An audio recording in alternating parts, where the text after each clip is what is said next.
In this video, I'm going to show you how I collect seeds in my garden.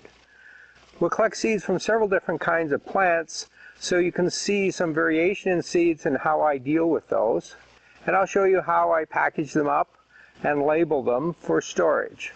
At the end of the video, I have a bunch of links and articles that will give you information as to what to do with the seeds once you've collected them. And it'll also give you some links and some videos that you can have a look at to help you with the germination process. Before we can go into the garden and collect seed, we need some equipment, and this is what I like to use. This is an old bread pan. You can see the height is about like this. It's not real big, but large enough so that we can collect the seed without losing a lot on the ground. I also have some paper bags that I got at the dollar store. These can be very handy.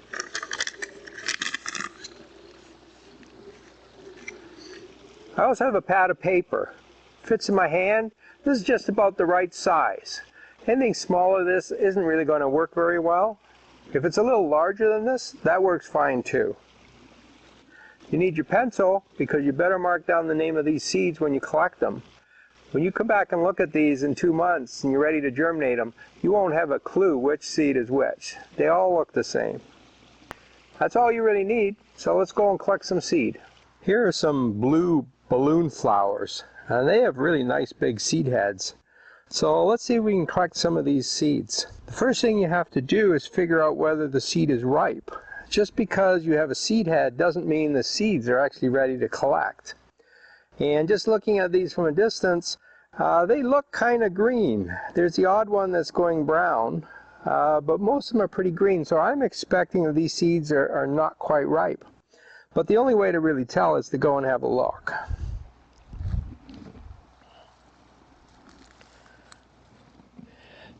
So I've taken off one of the green seed pods and I'm opening it up to have a look inside. And there's actually lots of black seeds there. Once the seeds are black, they're ready for harvesting. If it was too early, these seeds would be a light color, maybe a light green or a very light tan color. But once they're dark brown or black, you know they're ready to collect. Now I'm going to also open up one of these seed heads that's a little browner and have a look inside that. And what I find there is the same thing, lots of seeds, but they're less sticky. So these seeds are actually really good for collecting. So the way I like to collect my seed is I take out my bread pan. I try to pick seed heads that look really good and ripe, and these ones that are a little browner are better. So I'll just pop those into the pan. Now for your own use, you only need a few seeds. And it looks like each of these seed heads, has about 50 seeds in them, so we don't need too many. If you're going to exchange them with other people, you might want more. There's a good brown one. And that's it. That's really all there is to collecting it. Now as I was collecting these seed heads, I noticed that if I took the seed and dumped it over, all the seed fell out.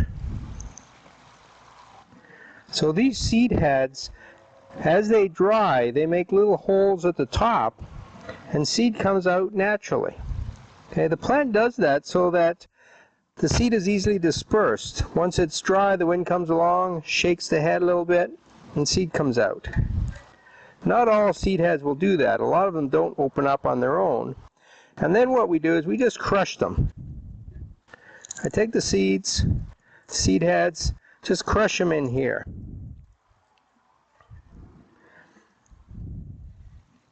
So then I'm left with a mixture of seeds and a bunch of chaff. And we want to get rid of the chaff. If that stays in the seed bag and gets moist, it'll get moldy and it could damage the seed. So we really want nice clean seeds. I'll show you how we get that. Alright, so I get the seed and chaff, and I want to get rid of the chaff. Now the bigger pieces you can just pull out with your hands. That's pretty easy. But a lot of times you get lots of small stuff in there along with the seeds. And here's where this pan comes in so handy. Here's how I get rid of it.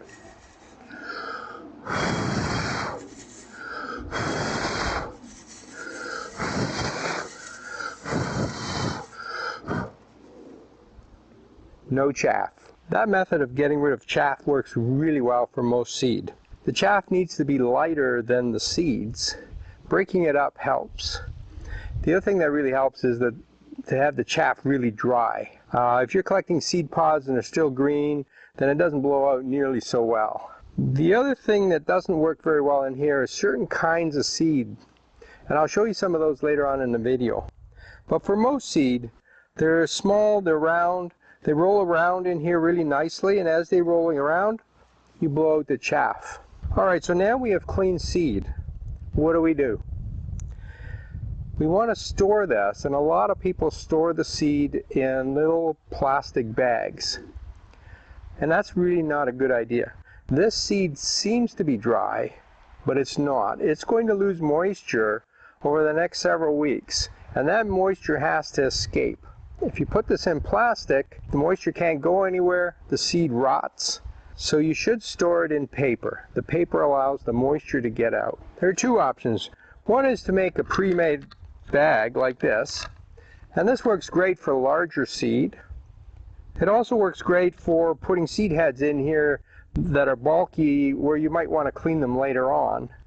But for most of my seed, I don't use this. I prefer this pad of paper, and I make my own seed envelope. It's very easy, and I have a separate video that shows you this in detail. But I fold the paper so that I form a funnel.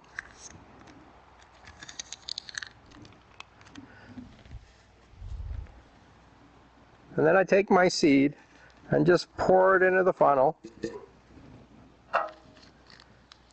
Finish the folds. Fold over the top. Write the name on it so you know what it is, and you're done. I keep the seeds in these kind of seed envelopes until I'm ready to germinate them in the spring. Or maybe middle winter if I'm going to do winter sowing. For now, I just put it in my pocket like this, and the seeds won't go anywhere. We're done. Let's go collect some more seed.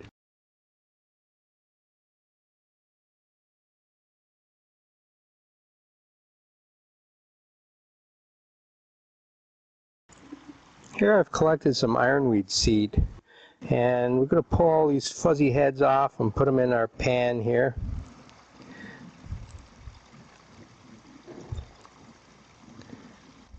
Now not every seed head is fully ripe, so some of them are, you can see this one's not as fuzzy as the others, say compared to this one. As the seed head dries, they open up and it becomes fuzzier and they become really easy to pull. So if they're hard to pull out, just leave them. They're not ripe yet. There's lots here that are ripe. In fact, the ripe ones fall off all by themselves. Alright, so now we're left with a bunch of fuzzy stuff. I go through and I pull out the big stuff, any stems that fell in. And now you might think, well, okay, we'll just blow on this. But these seeds are a little different than the first ones I showed you. Each seed, it's this tiny piece down here, each seed has some hairs attached to it.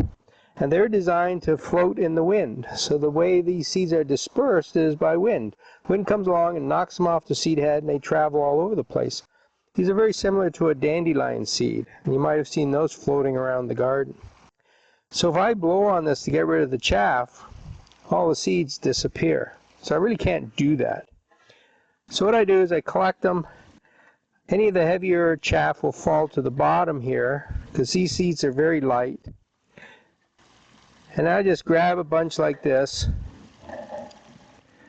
take out the worst of the chaff. Here, another black piece. And I store them like that. And even when I'm sowing them, I'll sow them like that. The extra hairs on here won't cause any problems. Let's have a look at some Clematis seed. So this is a seed head. If you break the seed head apart, you can see the small seeds in here. The seeds are the little white tips here. And again, each one is attached to a hair. In fact, for some reason in Clematis they call these tails. So that's the seed you want to collect. Again, it's easily blown around by wind. so you can't really blow on this. So you just separate them as best you can, take out the stems, collect the fuzzy pieces,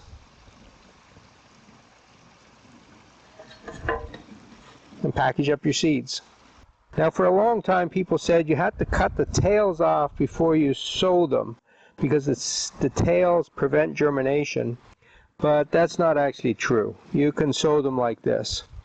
To be honest with you, I usually cut the tails off because it's just easier to handle the seeds. So once they dry really well and I'm ready to sow them, I just take my fingernails and break the tail off, and now I have two seeds, and it's easier to handle them this way than with that fuzzy tail attached. Here's another type of seed head we can have a look at. This is more like a daisy, and as the seed head dries, the seeds actually fall out quite easily.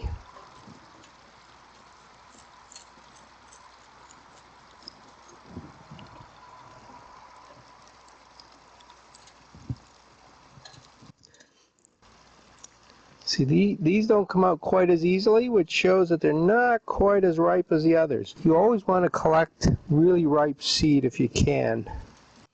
But these are close enough that I'm pretty sure they would germinate. There's our seed. These are pretty heavy, so you could blow these to get rid of the chaff. The chaff is the smaller hairs in here. The seeds are the larger pieces. So this is a seed. This is a chaff.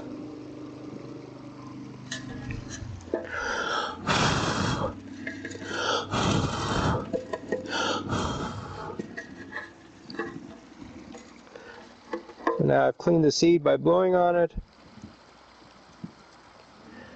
Yeah. And you're left with only the heavier seed pieces. These are pretty easy to collect. This is a stem from a Penstemon, and it shows another problem you have when you're collecting seed. So the way this plant flowers is that it starts flowering at the bottom, makes a flower, that then gets fertilized, and it starts making the seed, which takes quite a while. It takes like about a month to form these seeds. As that's going on, the plant makes another stem and another flower, and another stem and another flower. So what you have is that you have seed down here that's older than seed at the top. And that happens with a lot of plants.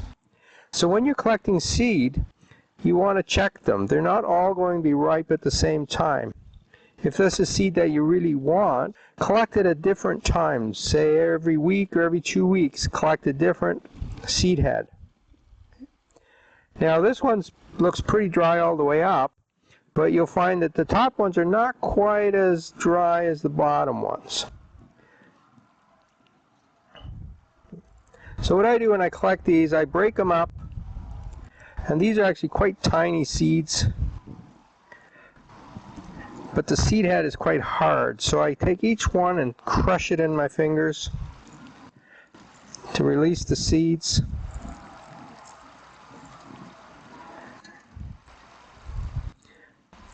Now for yourself, you probably only need 1 or 2 of these seed heads. There's lots of seed for your own garden.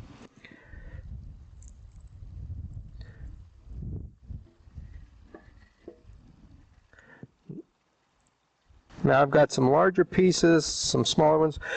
If you shake the pan like this, the small seed all goes to the bottom, and then you can take some of the bigger chaff off like this.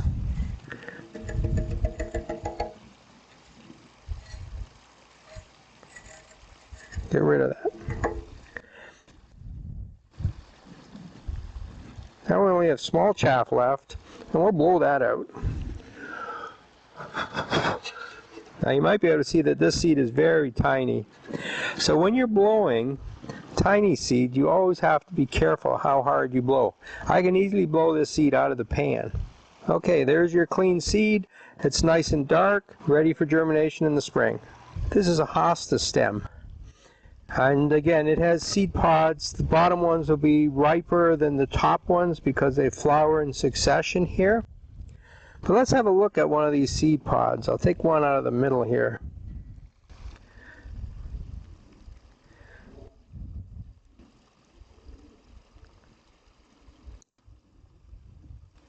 So the interesting thing here is that the seed pod itself is still quite green and fleshy, and the seeds are already black. Once they're black, they should germinate. Now it would be best to leave these a little longer and let them mature a little more. But these are probably ready to collect. The other thing you find in a lot of seed heads is quite a variation in sizes. So you have some little tiny ones, some larger ones, and it's quite normal in a seed pod that only some of the seeds become really good seeds. So I can look at this one and I can see the bottom is swelling where the seed is. The seed's actually only the bottom part, this piece here, and the top is sort of an attachment to it.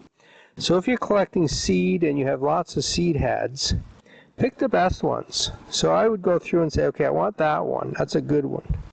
And this one looks good. It's developing. I can see the round part. And this is a good one. Oops. But these here, they're not developing. They look like seeds, but they will never get really round. So I don't bother with those. Now, if you're really not sure, just keep them all and plant them all up, and the ones that are good will germinate and the others won't. There's no harm in planting more seeds than you really need. Once you've collected seed, you'll want to know how to germinate it.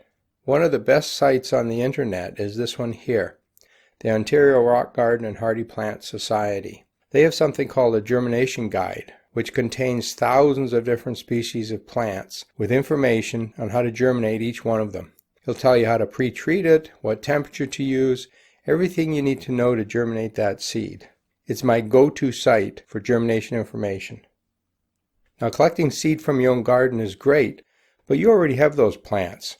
What you really want to do is get seed from new plants, and this link here will take you to an article that discusses how to do that. There are lots of exchange sites that will provide you with free seed. You'll need to send in some of your own seed, and in exchange, they'll send you seed from other growers. And that's a great way to get plants that you don't already have. Once you start germinating different types of seeds, you'll find that many of them need a pre-treatment. This link will take you to an article that provides lots of information on pre-treating seeds to get them ready for germination. A lot of the information in books and the internet about germinating seeds is wrong. Here's a link to an article that will go through and discuss 14 different myths about germinating from seed. You might have heard a term called seed dormancy. A lot of seed goes to sleep once it's mature, and it needs to be waken up. The article in this link discusses the idea of dormancy and whether or not it really exists. And finally, I'll provide a link in the upper left-hand corner of this screen that will take you to a whole bunch of videos about germinating seed. I hope you've enjoyed this video. Thanks very much for watching.